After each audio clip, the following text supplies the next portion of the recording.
Welcome to Bears on Tap, hosted by Quinten Krzysko, Samir Patel, Sunny Verma, and the one and only Ron Luce.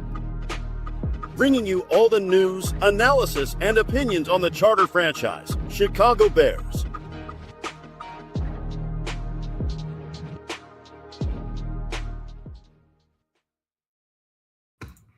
Well, boys, here we are.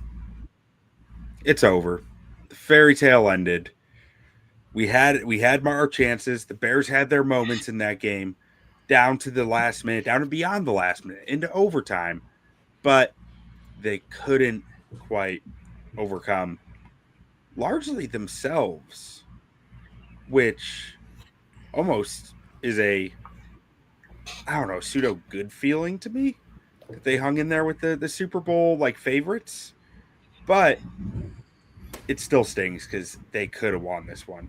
My name is Quinten Krzysko. I am joined by Samir Patel and Sunny Verma. Starting with Samir, how are you gentlemen doing this evening?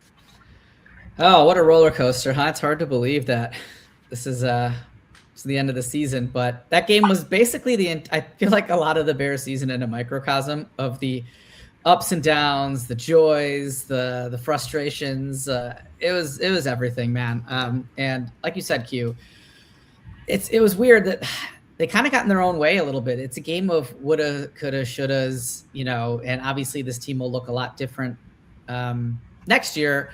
But I do think the Bears, particularly the coaching and some of the play calling and the drops were really undid the Bears in this one. But I got to tip the hat to the team. They fought hard. Caleb Williams, you think he can't top another throw, and then he does something totally ridiculous, and you're just at the edge of your seat. So it's been a great season. Really going to look forward to next year. Yeah, every game, something that it's just like, I've never seen that before. But Sonny, what are your thoughts coming out of this one? Yes, I'm similar to what Samir is saying. You knew with the run that we've been on, at some point, ball was just not going to bounce our way. So it's one of those where, coming into this game, the Chicago Bears were the biggest home underdog in this round in playoff history, right? And so if nothing else, and I don't know about you guys, but I was perusing social media immediately after the game and really in that fourth quarter. And a lot of it was acknowledgement from opposing fan bases saying, you know what, Caleb is that guy. Caleb is him. And maybe this is just a dose of copium or whatever it was, but coming into this year, Q, me, you, and Ron, we talked about this in all the season previews and the shows leading up to the season. My hope for this season was to find out and to confirm if Caleb was that guy.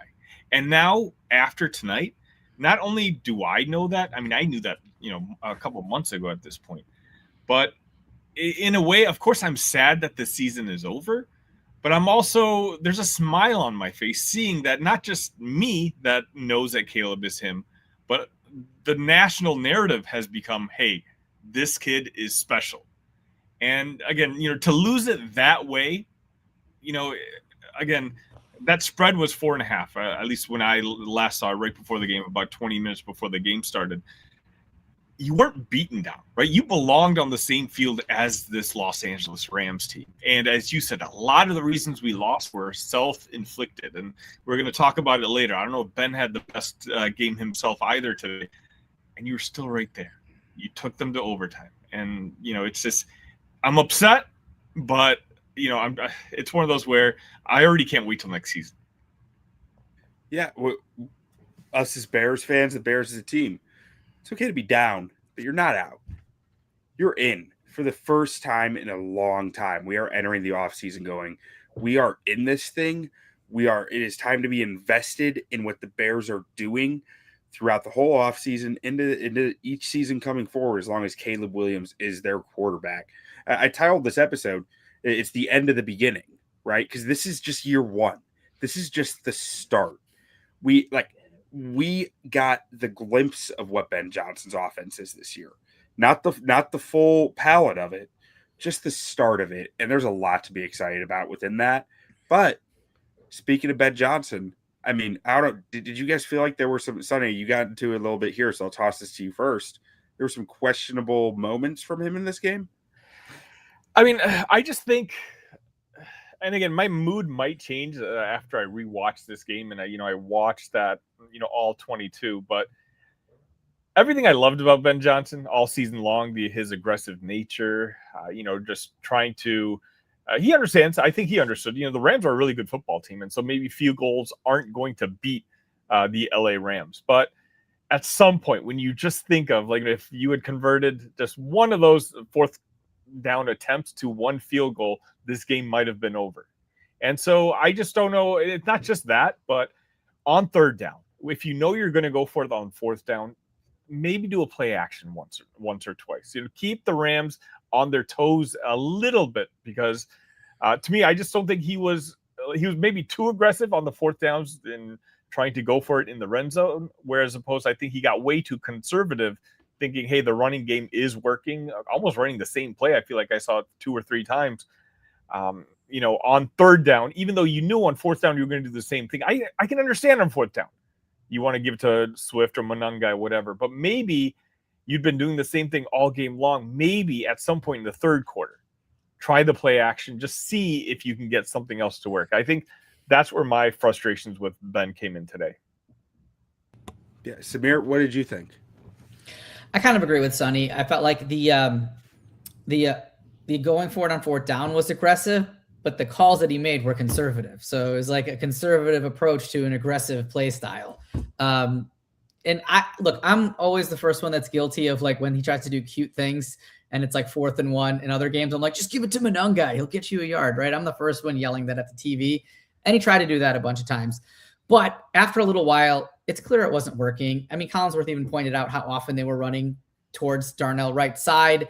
Tooney, he did his best, I think, and you can probably talk more about this, Q, at left tackle, but I did see him get beat inside on some runs.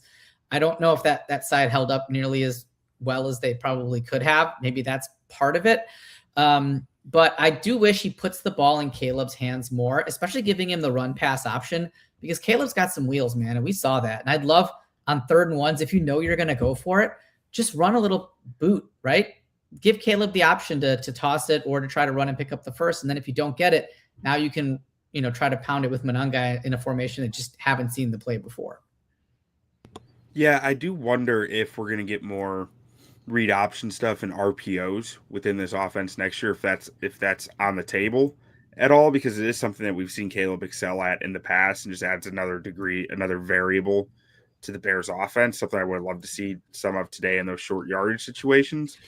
But I don't think that they felt great about many of them, especially with 2 offensive linemen playing new spots. I think that cuts down the run playbook a decent chunk. But with Tooney at left tackle instead of left guard, I think Tooney held up great in pass pro, right? Mm-hmm. But one of the limitations, and this.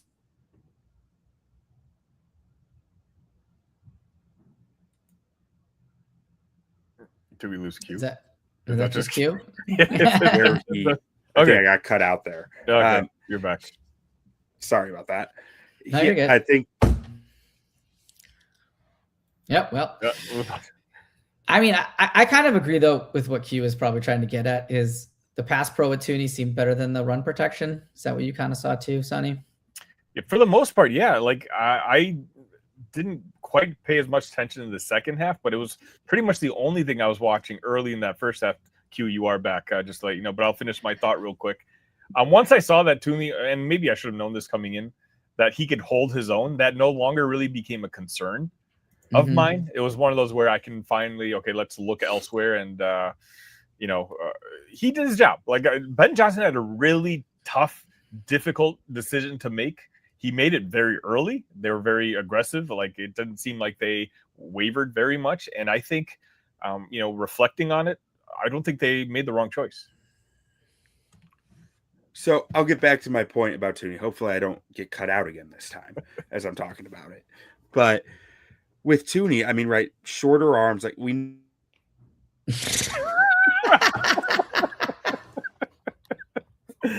Q, you're gone again.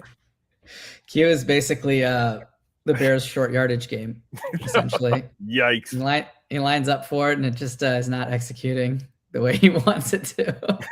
It's also freezing at like the perfect Q faces. Q, yeah, that's back. good. You're back. That's good. You just, Maybe just speak in caveman just to get the point across. Maybe I just gotta stop saying Joe Tooney. Maybe that's it. Yeah. But yeah, he doesn't have the authoritative run blocking aspect as much as just reaching his spot. But when you're reaching more athletic football players, the length starts to play in pretty heavily, and that length like in the run game really does start to matter at offensive tackle more than it does at offensive guard, where you're quickly into the guy versus a guy who's a lot more agile, a lot quicker on the edge, being able to avoid you. And I think that kind of showed in the run game some tonight. Oh, I got through it. Okay. Nice work. I don't know what's going on with my Ethernet cable that I've hooked up, but it keeps jumping between Wi-Fi and that. So like I'm if it happens again, I'm just going to unplug the cable. But either way, guys, I want to change up one of our segments tonight. Like, we're going to do nicest man and baddest man, but instead of keys to victory, I want to go through keys to the offseason, because this is a huge offseason for the Bears at this point. They're going to be one of the Super Bowl favorites going into next year. What a weird thing to even hear, right? Like, you're right, though. You're absolutely right. Like, I mean, I don't know if you want me to start here, Q, but, I think it's clear. One of the most frustrating things, like, my wife doesn't watch a lot of football, but, a lot of her questions were like, why can't they sack him? Like the defensive line, they got through with the blitzes, which we're going to talk about in one of the segments later. Dennis Allen have a day.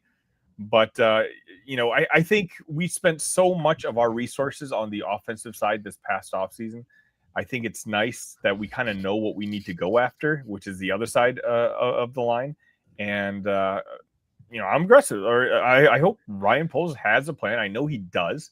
And I think if I can see Dennis Allen performing the way he did this year with the talent that he had I think they said on the broadcast, right? Like, they basically told him, these are your toys that you're going to play with this year. We're spending most of our resources on the offensive side. Well, this offseason belongs to Dennis Allen, and I'm looking forward to that. Yeah, and we'll save that for the segment once we get there. I just wanted to preface you guys there, and to be honest, I was still kind of catching my brain after being like, what is going on with my internet? But why don't we go ahead and get into our first segment here? The nicest man.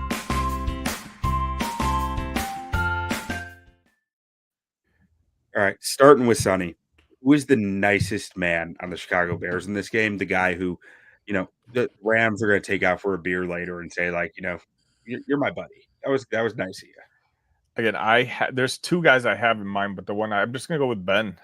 Again, I praise Ben, and so in cases like today, I just noticed myself being very frustrated with him. I'm okay with it because I think he's going to learn from this experience, right? He's going to rewatch this game tape, and he's a first-year head coach. You can't ask him to bat 1,000 every single game plan. But for me, again, I think Samir, actually, you put it perfectly. I kind of, his play call or his decisions were aggressive, but the play calls were way too conservative. And to me, there's a lot of times this game where it was just driving me crazy. Samir, where are you going? Yeah, that's an excellent choice. I mean, I feel like DJ could be in there just for that last play, but I don't want to. He scored our touchdown. I don't want to pin this all on him. I'm actually going to go on the defensive side of the ball and go with Jalen Johnson. Might not be fair because I think he is playing hurt and he's gutting it out, but I think he had a rough game in terms of his coverage. He certainly lost contain there on Kyren Williams on that touchdown run in the fourth quarter. What's the fourth quarter? Maybe the end of the third. I can't remember. But he couldn't tackle him, lost contain. He just looks a step slow. I know I hate picking on the guy because I'm sure he's playing hurt, but he was very noticeably impacting the game in a negative way for the Bears tonight, I think. Yeah, I think Jalen's a really strong pick here just because, I mean, he's playing hurt and all that, but there were multiple times where he failed to set the contain edge on Yeah. the run defense, got sucked in too deep, and then the guy was able to, the running back was able to get outside and turn the corner on him. Some of that's probably just his speed isn't where he wants it to be, and it's hard to adjust those angles that you're used to hitting versus and not really able to get anymore. But I think that's a strong pick as well. For me, I mean, this one's tough because the nicest man is Q's internet. Yes. I mean, this one's so tough. You can't even get it out. Yeah. Okay, there you go. Brutal. So where I'm going with mine is DJ Moore. He had one of the two touchdown catches in this game. He had some really nice catches as well, but in the biggest moment of the game, when the ball came his way, he wasn't where he was supposed to be. And I believe Caleb deserves some blame on that pick just because it's ball's coming out of his hands. He needs to know where the guy is, but ultimately I think more falls on DJ, and a guy who has really been so up and down throughout the year. It's like there are times where you feel great about him, times where you feel like there's some questions here, and it's hard for me to sit here and say I feel good about him going into this offseason now after the way that game ended. So I know you said that in our pregame show here that it could be DJ Moore's last pass target as a member of the Chicago Bears. Do you feel like either Rome or Luther is kind of, because DJ still feels like that Iron Man player, right? Like he's still kind of that go-to guy. Do you feel like either of them, like Rome or Luther, are ready to step into that role? And if so, who would you peg for that? I think that you're talking about Burden is your number one target next year. I think Rome looked awesome until the stress fracture, and then once the stress fracture his foot came to be, it was like this guy is not the same player anymore. But ultimately, I mean, I think Burden is your guy. You get, if you can get him more used to the playbook, better versed in the playbook, which we saw him getting better and better with throughout the year. I think he is going to be your primary target next year. Him and Loveland. Yeah, I was going to say Loveland. I mean, Loveland already looks like a top 4 tight end next year. Obviously, he's not a wide receiver, but it looks like Caleb really does trust him. I do, I'm not so ready to dump DJ just for the same reason Samir kind of said. I feel like I jinxed Rome Q in one of our first bye week episodes where I talked about Rome being on pace to break the touchdown record for the Chicago Bears this year. And I don't think he got one ever since that episode. But, from that point on, I'm super excited about Luther Burden and his future. But I don't know can he make that aggressive of a leap in one offseason? He's certainly got the skill set. He's got the talent. But I definitely trust Loveland more. I think I'm more I'm more okay with the idea of DJ leaving because you're going to make Colston a little bit more of a focal point of the offense next year. But if you're talking strictly wide receivers, I don't know. It's kind of an embarrassment of riches. We have 3 really talented players. So just one that I think has established himself as a proven guy, and he's still pretty young. But, DJ is going to be wanted by a lot of our potential trade partners this offseason. And so maybe it might just be best for both parties that he finds a different spot. I think DJ did a lot because at mid-season, I think his trade value was the lowest it has ever been. I really think that you were sitting there going, this guy's struggling in a Ben Johnson offense where everything seems to be like starting to click, and he's the one piece that isn't working. I think over the back half of the season, that got rehabbed quite a bit. I'm interested to see what his trade value even looks like, though, because he's 28 years old. He's a guy who you do have questions about his route running consistency, his route running technique, how he wins on the field. It's never been a technician. It's always been more get the ball in his hands and see what he can do. So I'm not sure what you're really looking at for him from a trade perspective, but I'm interested to find that out.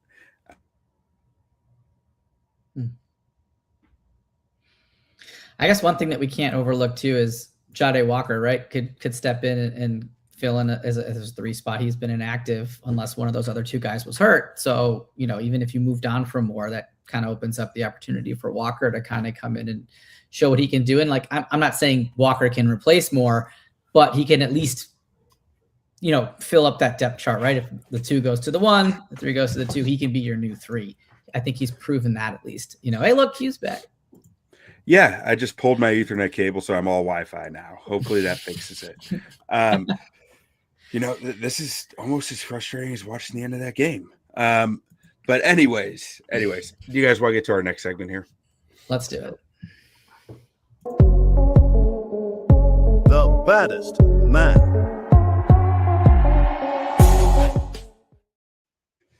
All right, tossing this one to Samir first because Sunny got the last one. Who is the baddest man for the Chicago Bears today?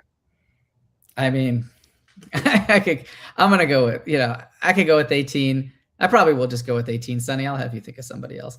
Caleb Williams, I know he had 3 interceptions. And I know he maybe forced some of those throws. Probably could have been more than 3.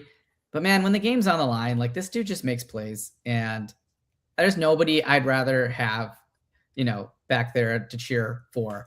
He just makes the game so exhilarating, so exciting, and it's just more like baddest man. Now I'm just turning this into like a season referendum. Baddest man the whole season. Like, dude just is baller. That 4th down play of this game, we thought it couldn't top, he couldn't top the previous 4th down play from the Packers game. And here he does, throws it 51 yards in the air, fading away or falling backwards. It just lofts it into Komet's arms. Like it was amazing. He had that 1st down run where he lowered that shoulder, picked up a couple extra yards. He's been a lot better with his cadence. He drew another offsides right earlier. He's getting pretty good at the QB sneaks. He knows the right gap to try to go into. I feel like he's just getting better at that smaller stuff. Now he did miss Luther on a sideline pass on what's like a 2nd and 4 or something, coming down there towards the end in the 4th quarter that he's got to pick up some of that stuff. But he balled out. I know he had the 3 picks, but I think some of those were miscommunication, with his teammates and stuff that's got to get cleaned up. Certainly he can be better at that stuff too, but I'm going to go with Caleb. Yeah, I think Caleb is, a really strong choice here because of the way the game ended.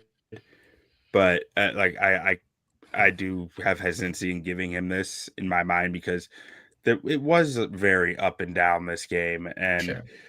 I do think he showed so much towards the end there. And man, that final pick is just, it's hard for me to put it on him. But Sunny, where are you going for your baddest man?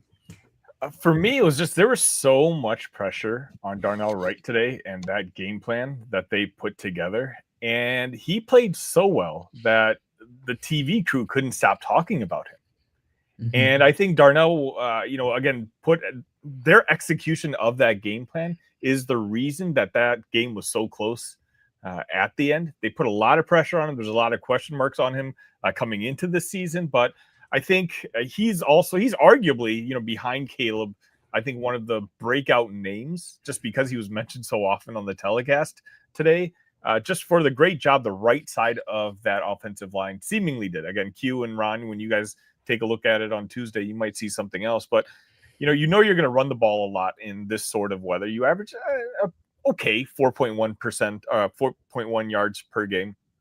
But you can tell they trusted to go on that side more often than not. And at least in my vision, he came through. Yeah, I think that's an excellent choice. I mean, I love anytime an offensive lineman gets the call out there. And it's a great point. Like there was a lot of the Rams knew where the ball was going, and Darnell Wright had to make it work. Darnell Wright, in conjunction with Jonah Jackson, had to make that side of the offensive line really working on the ground game. For me, a part of me wants to go with Joe Thuney. I know I said the stuff I said about the run aspects, but like you knew that coming into this game. But he shut out Jared Verse, a guy who should have advantages over him. Very, very impressive from Joe Thuney. But ultimately, I mean, I have to go with a guy who's playing for a contract, guy who was all over the field tonight. It's Jaquan Brisker. Yeah. He was everywhere. Yeah. Everywhere. Had a sack, a tackle for loss, 2 passes defense, to QB hit, 14 That's just one total drive. tackles. Yeah. Yeah. Just, I mean, Jaquan Brisker made a strong case for his free agency in this game. And like, I don't think he's going to be back with the Bears, but like, he made a strong case to a lot of GMs around the league of, you know, this is what I can do. Maybe you want me on your team next year. All right, guys, let's get to this next, or actually, real quick, let's talk through baddest man of the season for the Bears. Samir, you already said Caleb is where that goes, but Sunny, is there anyone else that you throw that out to, baddest man for the Bears this year? Honestly, we're repeating ourselves, because if I had to talk, if we're talking a full big picture of the season, I think it's Thuney, because of the impact he had on this offensive line, which was awful last year, which was a huge question mark coming into this year. And you can see that the success he's had at every stop, it's not a coincidence. It's not a mistake. He turned our offensive line, which was, again, one of the worst last year, this year, into one of the best offensive lines. And so for me, if there's one guy I'm just absolutely grateful for, it's him.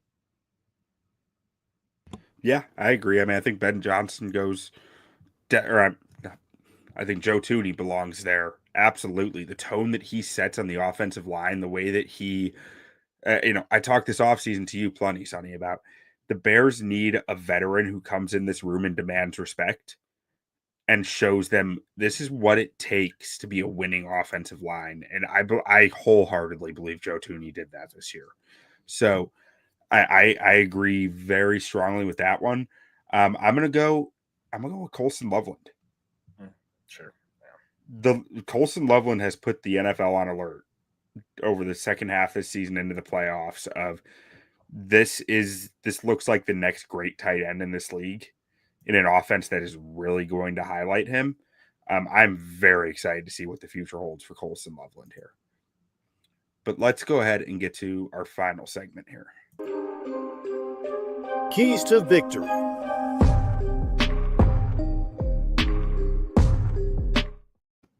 So like I said at the top of the show, we're not going to quite do keys to victory, but keys to this offseason, where the Bears need to really focus their attention. If there's any particular move you think they need to make, if there's a particular position you think they need to get a difference maker at, or anything along those lines. And I'll throw this one to Sonny first. Yeah, I mean, I think I kind of already hinted at mine earlier. I think you just need someone that can chase around that quarterback a little bit, not give them all day back there. Now, I mean, again, today you did a really good job, but a lot of that was because of the blitzes that Dennis Allen called. If you don't have to blitz, and if you can just rush them with your front four, I just think that that's kind of the missing piece of what makes this Bears team jump from, good/very good to legit Super Bowl contender. Yeah, I mean, I think that's the clear kind of missing piece. And we talked a little earlier in the show about how, the Bears focused a lot of attention this past offseason on offense, and they did. And Chris Collinsworth said that during the broadcast, right? They definitely did. But this is still, I believe, a top 5 paid defense in the NFL. Mm-hmm. It didn't feel like it at all this year, really. So I think that in order to get that edge rusher, you're probably going to need to move some contracts around, some money around. You're going to need to do something because they are pretty strapped on like their cap spend. They can get flexible with it and they can move stuff, but like they will need to undertake some change in order to make anything happen at that edge spot. Samir, what are you thinking for the keys to the offseason here? That's tough. First of all, I do want to give a shout out to Kyler Gordon as well. For baddest, I think he had a lot of disruption there on those blitzes. I think he did a great job, and you can totally notice his presence, right, with Kyler, without Kyler. He's so good at blitzing, and secondary felt a little shaky at times for the Bears. I think Nashawn Wright was like just, hit or miss. But if he's CB5, right, and like let's say you get Kyler, you get Jalen, Terrell Smith. I'm still not really sure what we have in him, but he's there. Ja Frazier. I don't think that secondary is really that big of a problem. You have to replace Brisker because I don't think he's going to be back. But I think Gardner Johnson, I think if he wants that spot at a decent price, it's probably his. To be, if we're being honest, I think he can probably fill that in. I will have to agree with Sunny on the edge. That's definitely a glaring weakness. But like you said, Q, we've already tied up money in Grady Jarrett, Montez Sweat, Dio, and then they invested a third round pick in Shamar Turner. And so you kind of did invest there. I know Collinsworth said, they focused on the offense this offseason, but not the defense. Like, no, they did. They were just so bad at it that people forget that they actually tried.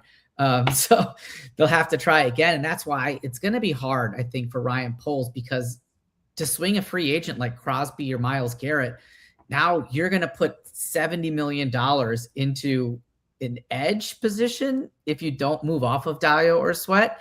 And that's a lot of cap space to tie up in one position group where all three guys wouldn't even be on the field at the same time. So I think that they're going to have to get creative in the draft.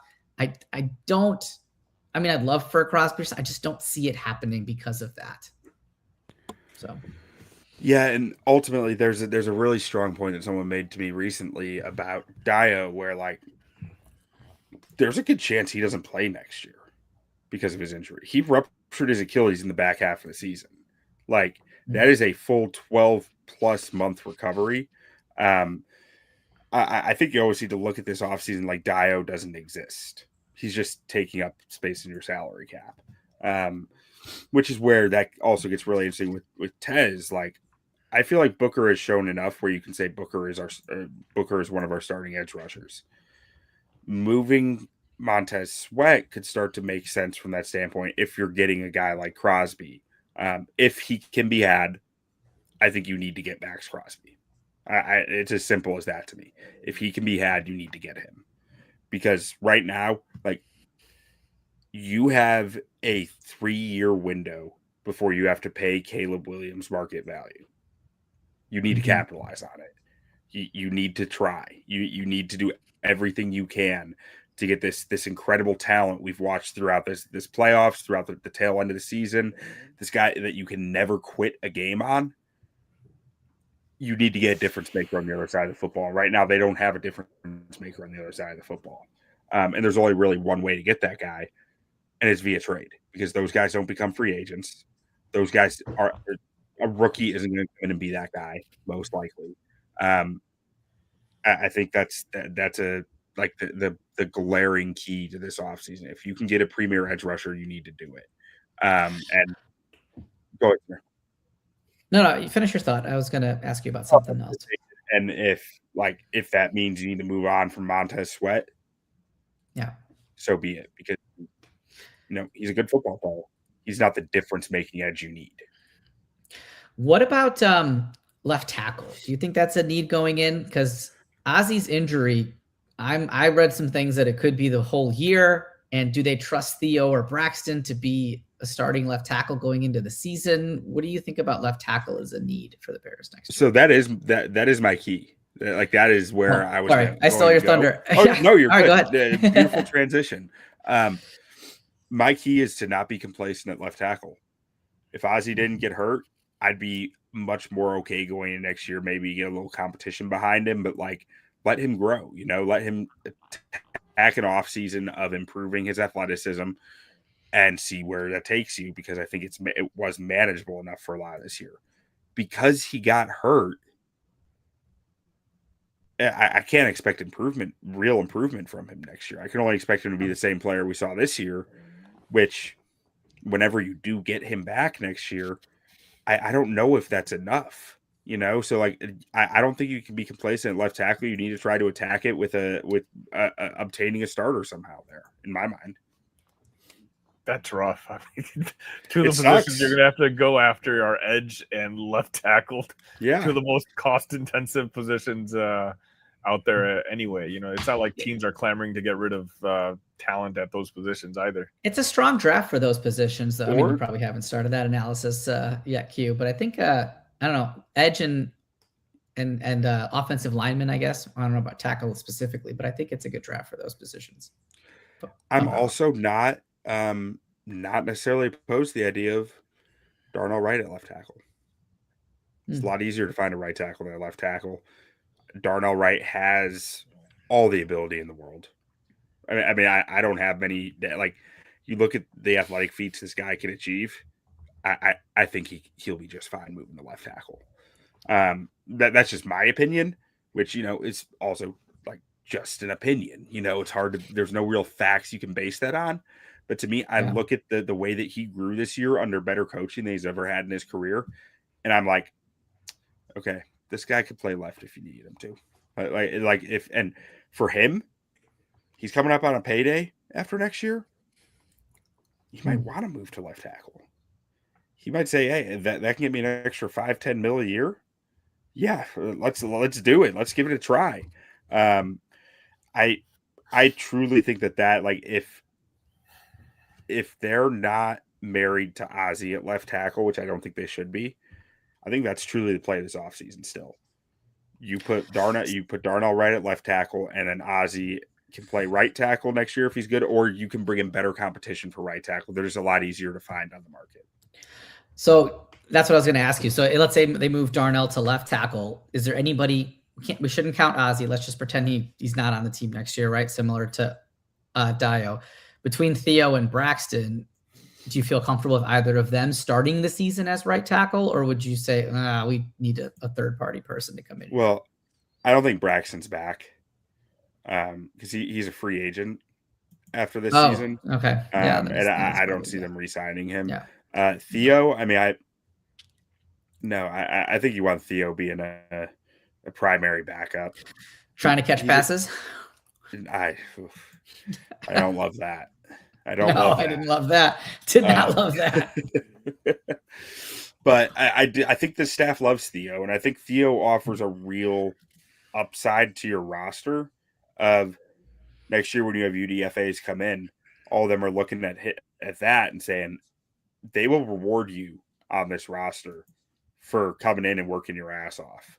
If you can find a role, they will make it clear that they will accept you here. I do think that is valuable in an NFL locker room to have a guy like that,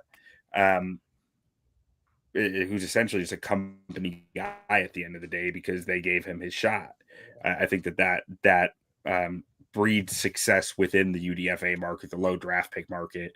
So I do think that is something that they want to have around on this roster, and I think there's good reason to. I think he's a guy who can jump in and you can survive with at tackle, and I do think there's upside for him at guard as well.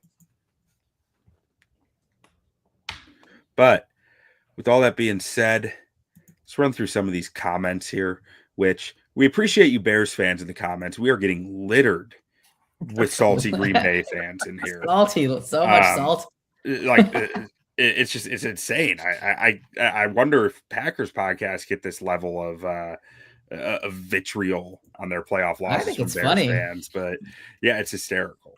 But so we have Neil here saying we had it. The drops, 3 turnovers, and bad short yardage run game was the death of us. I think that sums it up pretty well.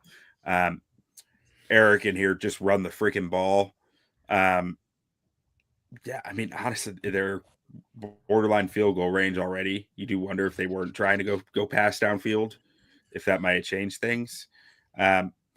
Hawk fan for life in here saying that he's gutted for Bears fans, but that the Bears are going to be problems for years to come.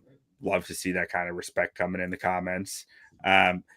Jedediah saying great game, great season, not even upset after the loss, looking forward to the future. Show to Cubs in here saying that DJ gutted out a lot, especially in these big games. He was banged up almost every game. He's really only disappointed with Roma, the wide receivers, huge because of his huge drops in this game and all year, even though he was a Rome guy. I think that's a great point. DJ is clearly not right physically, but I still end up at the point like you're right. You're either right or you're not right. There's no in between when it comes to effort on a route, which is black and white, but I think that's the way the coaches would look at it. Then Jedediah again saying the secondary for Chicago was playing ball all game. They had a great day today. He also says that Ben Johnson should be the baddest man for the year, which I mean, hey, Ben Johnson came in and set a culture. That's something haven't seen in Chicago in a long time. Go ahead, Samir. I was gonna say, Dennis Allen. Let's talk a little bit about him. Yeah. Ben Johnson I feel like he's got a lot of the players that he kind of wants on this offense. His footprint's there, right? Or handprint, whatever print you want to call it. For Dennis Allen, how many of these defensive players currently that are starting for him do you think fit that mold? Or how much of that turnover are we going to see with more of like his style of guys coming into next year? Because I don't see a lot of turnover on the offense. Like you said, maybe DJ, maybe a left tackle, but it's very minute stuff. But on the defense, I could see half the guys, half the starters maybe not being there, right? Maybe five starters not being there, something like that. How many of those guys do you guys think are current Dennis Allen type players, and how much of an overhaul do you think we'll see there? Sonny, do you want to give I'm going to hand this one right over to you. This is right in your wheelhouse. Okay. So, I mean, I think Tez fits. But I think that's just like we were talking a little earlier, the salary cap could get complicated if you try to add a guy. I think Booker has worked his ass off to fit. I don't think he's a standard fit, but I think that he showed you enough this year with his effort, with his really buying into a more power style that has, he's found ways to make that work. I'd be hard pressed to say you'd move on from him or try to replace him. I think Gervon Dexter is a guy who can fit. I don't think he's the clearest fit. I think Gervon Dexter is a nose tackle. I think that they might ask him to add mass this offseason to really become a nose tackle in this scheme, because he does have the power in the mass to two gap. He does have the power in the mass, in my opinion, to really hold the point. He's just a hard human being to move. That's his biggest asset. And that kind of fits what I think that Dennis Allen wants in his nose tackles. It doesn't fit what he wants with his pass rushing defensive tackles. And that's where I think there's disconnects with, like, I don't think he's ever going to be good at what Dennis Allen wants him to be good at as a pass rusher. So it's kind of gray area for him. Grady Jarrett, he was brought here for a reason. I don't think you can really get rid of him with his salary situation anyways. I think Andrew Billings is gone. I think Dom Robb is really interesting because they got more development out of Dom Robb this year than Eberflus had in 3 years, which is telling about what the staff was like previously. I think Chris Williams is an interesting name because I really do think Chris Williams fits what Dennis Allen wants as a defensive coach. It's a question of whether he's good enough to really buy into developing him. At linebacker, I think you are going to have outside maybe DeMarco Jackson, it's going to be a completely new room. I don't think Tremaine Edmonds is back. I think he is a salary cap wise an easy casualty, and because he has like no dead money or very little dead money, and I don't really think that I think Dennis Allen wants smart, fast, instinctive linebackers. And I think Tremaine Edmonds fits maybe 1.5 of those 3 things. I think TJ Edwards is probably gone, which that's going to be they're probably going to have to eat salary on that, a good chunk, because they extended him prior to this year. But I just don't think he's fast enough. I think he's just too slow out there. Mental aspect, he brings a lot to the table, but from the speed aspect, I mean, there's an argument the Bears were better with DeMarco Jackson on the field because he just brings real speed.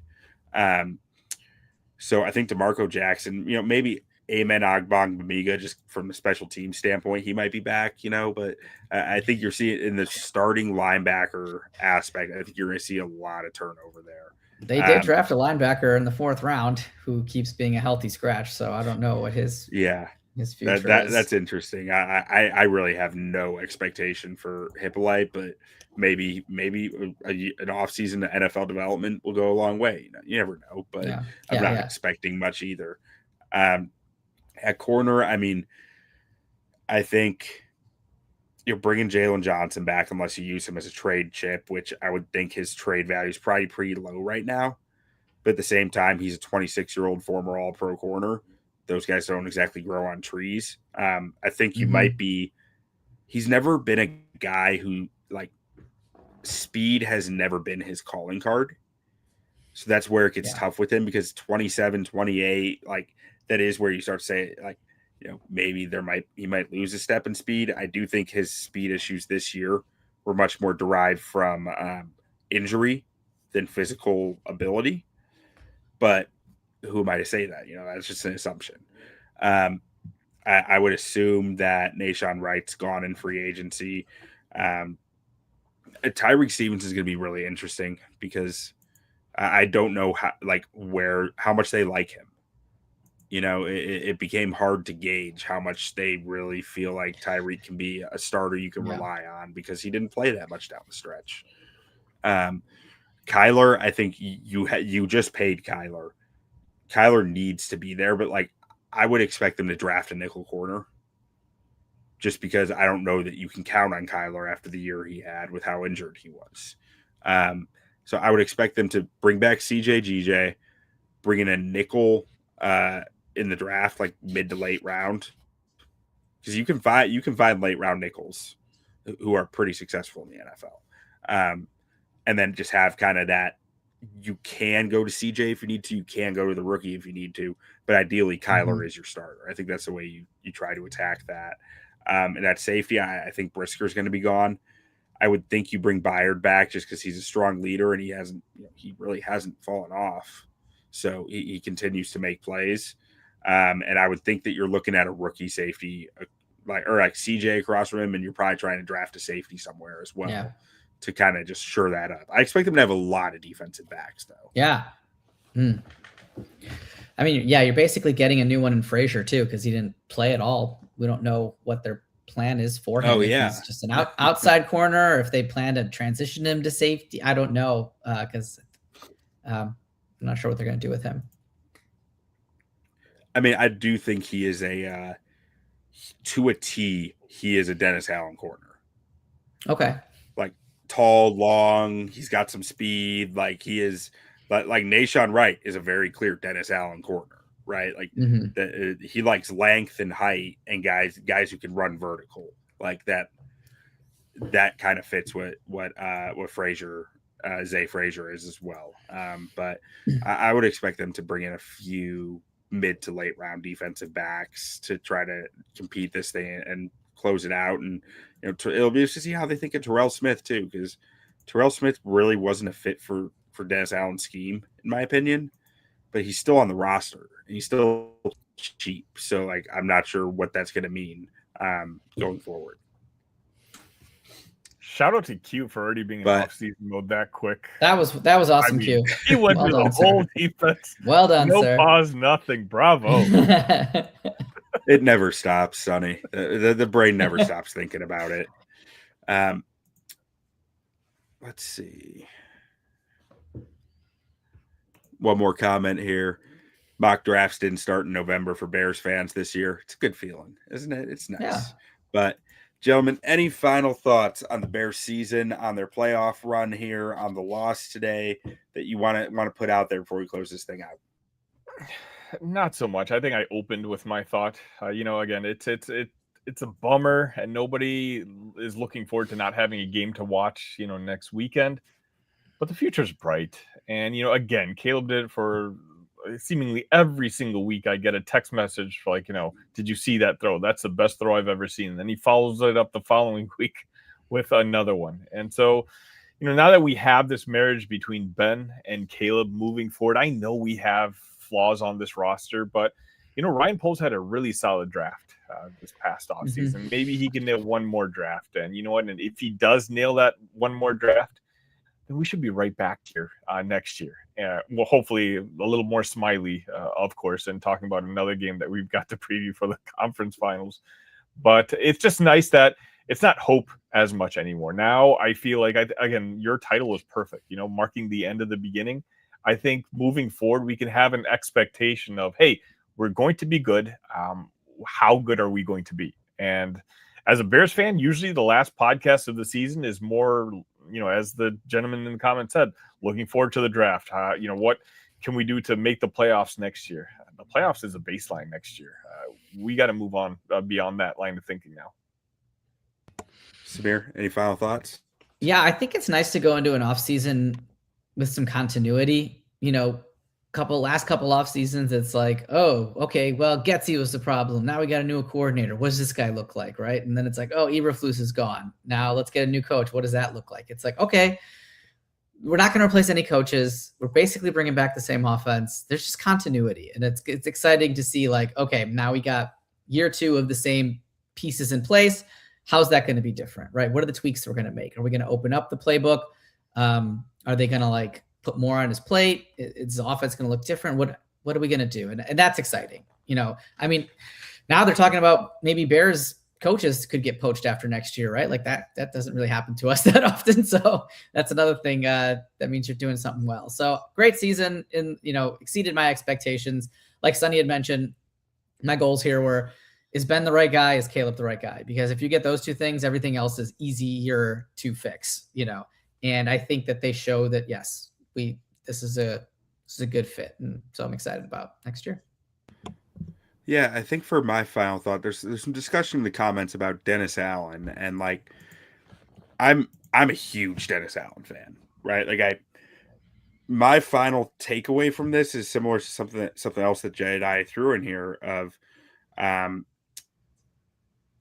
that that the Bears defense led the league in takeaways with a roster that I think had no business doing that. Mm-hmm. And that means a ton to me, right? They found ways to be effective on defense despite starting Nashawn Wright to start the year, missing Jalen Johnson for over half the year. Like their cornerback room is utterly decimated. They were starting guys off the freaking street. Like Nick McLeod and there was at least one game where it was like Nashawn Wright, Nick McLeod, and some other guy you've never heard of starting at corner. It's like they got takeaways in that game. That says a ton to me about the quality of defense coordinator. Also says something about the quality of quarterbacks they played. But at the same time, they were coached up to succeed, and they found ways to succeed. I am really excited to see what Dennis Allen can do over the next year or two with this defense as he gets more of his guys in there and more of guys who really fit the model of what he wants to do and guys experienced in what he likes to do and how he likes to do it. We saw growth from multiple players across this defense this year, just from week 1 to the end of the year, of their understanding of the scheme and how to work within it. So I think you'd be insane to move on from Dennis Allen right now. He is a highly proven defense coordinator in this league who's done it for a long, long time. It's only getting better from here, folks. Yeah. Yeah. And like Sunny mentioned, Poles killed this draft, right? You got Monungai and Loveland and Burden, and it sucks for Ozzie that he got hurt, but going into year 2, just all the more better, right? It's a young team at the important position. So, yeah. But gentlemen, why don't we close this thing out with a good old bear down, and we will be back at some point in the offseason to talk to you guys more. I do want to let all the viewers know the content doesn't stop here at Bears on Tap, especially with Q and Ron. They do fantastic work previewing that draft, so don't feel like you need to tune out until next season. But, gentlemen, it's a bummer, but there's a lot to look forward to, so bear down. Bear down. Bear down.